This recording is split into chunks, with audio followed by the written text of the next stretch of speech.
इन्हें माना,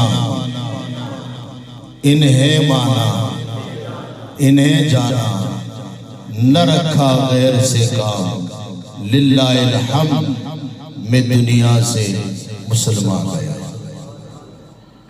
तो अल्लाह रब्बुल आलमीन के प्यारे महबूब सल्लल्लाहु ताला अलैहि वसल्लम ने रब्बुल आलमीन से और कुछ नहीं मांगा, माल नहीं मांगा, दुनिया नहीं मांगी, क्या मांगा?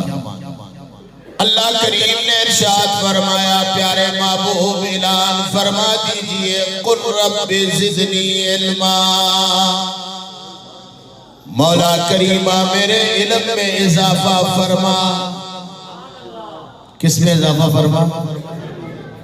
और हम क्या कहते हैं, किस में इजाफा फरमा? हम दुनिया की बात करते हैं। मेरे और तुम्हारे महबूब आका ने रब्बुल आलमीन की बारगाह से मांगा है, तो क्या मांगा है? इल्म मांगा। ज़हीन बच्चे को मौलवी बनाओ, इसलिए कि इल्म की बका उलमा के साथ है। वरना अल्लामा इकबाल ने क्या कहा था? उठाइए अल्लामा इकबाल को पढ़िए। अल्लामा इकबाल ने कहा था, मदरसे वालों को मदरसे बंद न करो और मशाइख की खानकाहें बंद न करो, वरना तुम्हारे साथ ये मामला होगा कि तुम्हें अंदलस याद आ जाएगा। क्या याद आ जाएगा? जिसके स्पेन कहते हैं इस वक्त उसका नाम क्या है? स्पेन। अंदलस, मस्जिद कुर्तुबा, अगर आपने तफसीर देखी हो अरबी की, इमाम कुर्तुबी की, उस मस्जिद में बैठ के लिखी गई है। आज उस तफसीर लिखने वाले इमाम की मस्जिद कुर्तुबा घोड़ों का अस्तबल बना हुआ है, अलामान अल हफीज। और मैंने अपनी आंखों से सरजमीने इराक को देखकर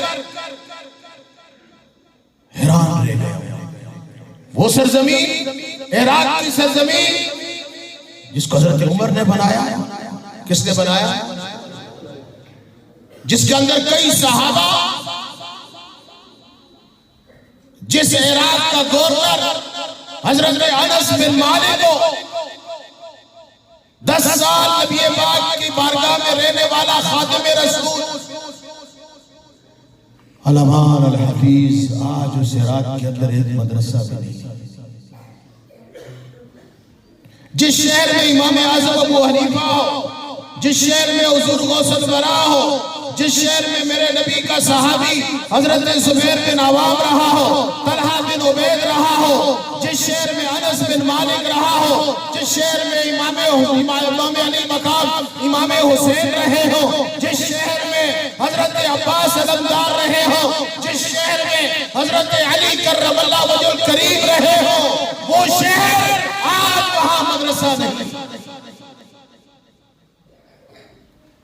आज वहां बेहयाई है, आज वहां उरियानी है। उलमा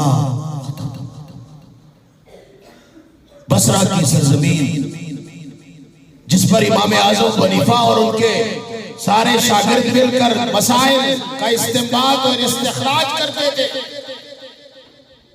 आज उस सरजमीन को देखकर दिल खून की आंसू होता है। क्यों मेरे भाइयों? उलमा बनाना बंद कर दिया। ये किला है, किला, ये इस्लाम का किला है जिसमें आप बैठे हैं, जिसमें मैं बैठा हूं। तातारियों ने हमारी किताबों को जलाया, हमारे उलमा को कुओं में फेंका, कुओं में जलाया। क्या हुआ? इस्लाम खत्म हो गया? नहीं खत्म। अफगानिस्तान में क्या हुआ? समरकंद और बुखारा में क्या हुआ? हमारी दीनी किताबों को जलाया गया, उलमा को जलाया गया, उलमा को मारा गया, शहीद किया गया। क्या दीन खत्म हो गया? नहीं, आज भी अल्हम्दुलिल्लाह सुपर पावर है, तो मेरे नबी का दीन सुपर पावर है। मेरे आका ने इरशाद फरमाया, वो मेरा उम्मती कितना खुश नसीब है मेरे आका ने फरमाया जो बैठकर हदीस पढ़ाता है, क्या पढ़ाता है, वो कितना खुशनसीब है जो पढ़ता है, वो कितना खुशनसीब है जो इसको याद करता है, वो कितना खुशनसीब है जो इस हदीस को आगे दूसरे तक पहुंचाता है। मेरे आका ने इरशाद फरमाया मेरा रब इसके लिए जन्नत के रास्ते को आसान कर देता है। किसके रास्ते को? जन्नत के रास्ते को। तो तालिब इल्म मदरसे में आया, जन्नत के रास्ते पे लग गया। ये सारा काम कौन करेगा? उलमा करेगा।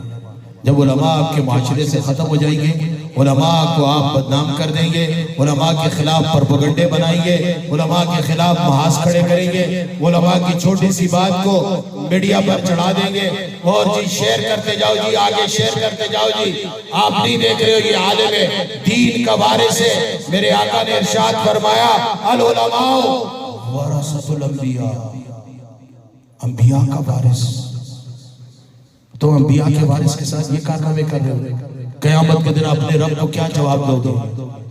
नबी के वारिस के साथ ये काम कर रहे हो। और ये नबी का वारिस, इसका कसूर क्या? ये तुम्हें दीन की बात बताता है, ये तुम्हें गलत रास्ते से रोकता है, ये तुम्हारे गलत काम से तुम्हें बचाता है। तो तुम्हें एहसास नहीं? ये अपनी बात तो नहीं कर रहा, अपने घर की बात तो नहीं कर रहा, अपने माँ बाप की बात तो नहीं कर रहा, प्यारे आका के दीन की बात कर रहा है। तो ये किसका वारिस है?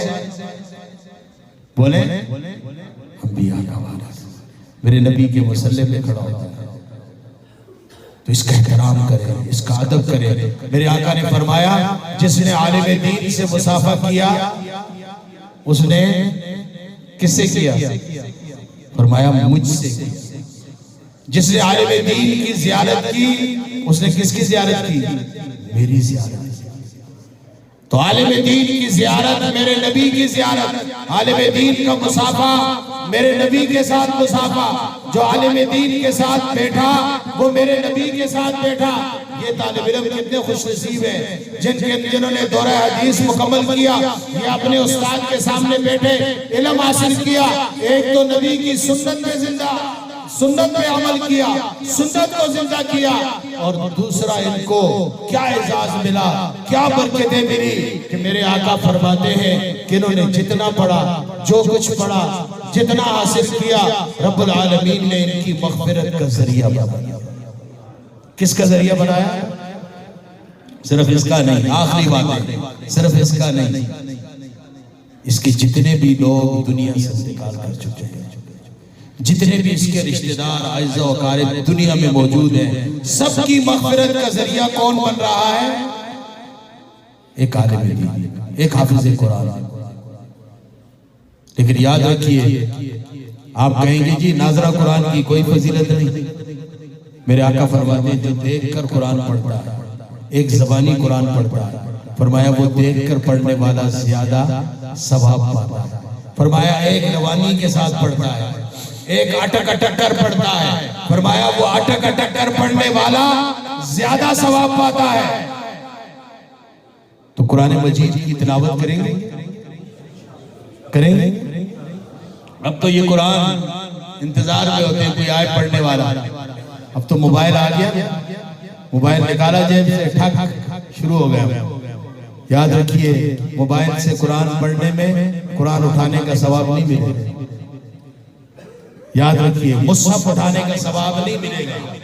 कुरान पढ़ने का तो मिल जाएगा, मुसहफ उठाने का सवाब नहीं मिलेगा। कीमती बात है, आखिरी बात है और कीमती बात है। अगर आपने और मैंने मोबाइल पे कुरान पढ़ना शुरू कर दिया, ये कुरान का छपना बंद हो जाएगा। कोई खरीदेगा नहीं तो कोई पैसा लगाएगा। ताज कंपनी बंद हो जाएगी, कुदरतुल्लाह कंपनी बंद हो जाएगी। क्यों जी? कुरान बिक नहीं रहा, लोग मोबाइल पे पढ़ रहे हैं। चाइना बन जाएगा, चाइना, चाइना में कुरान नहीं। हम कहते हैं चाइना पाक, चाइना दोस्ती। क्या पाक चाइना दोस्ती? ये कैसे हो सकता है? मेरा रब कहता है कि काफिर तुम्हारा दोस्त नहीं